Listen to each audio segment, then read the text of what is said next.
தமிழ் கழுகு. Doctor ராமதாஸுக்கு EPS சொன்ன பிறந்த நாள் வாழ்த்தால அன்புமணி தரப்பு கடும் கொந்தளிப்புல இருக்கான்.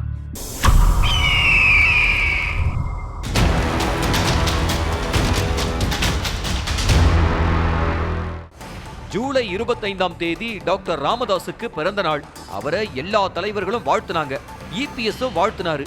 அந்த வாழ்த்துல ராமதாஸ பாமக நிறுவன தலைவர்னு குறிப்பிட்டிருந்தாரு. இந்த வார்த்தை அன்புமணி தரப்பை எரிச்சல் அடைய வச்சிருக்கான். அதிமுக பாஜக கூட்டணியில அன்புமணி தலைமையிலான பாமக இணையும்னு எதிர்பார்க்கப்படுற நிலையில இபிஎஸ் இப்படி ஒரு காரியத்தை செஞ்சிருக்க கூடாதுன்னு ஆத்திரப்படுறாங்களாம். அதாவது பாமகவுக்கு தலைவர் அன்புமணி தான், ராமதாஸ் நிறுவனர் மட்டுமேன்னு சொல்றாங்களாம். இப்ப வரைக்கும் அதிமுக பொதுச் செயலாளர் நான் தான் சசிகலா சொல்லிக்கிட்டு இருக்காங்க. அப்படித்தான் அறிக்கைகள்ல கையெழுத்தும் போடுறாங்க. இது தொடர்பான வழக்குகள் இன்னும் நீதிமன்றத்துல நிலுவையில இருக்கிறதுனால இனி நாங்க அதிமுகவோட பொதுச் செயலாளர் சசிகலான்னு சொல்லட்டுமான்னு கேக்குறாங்களாம்.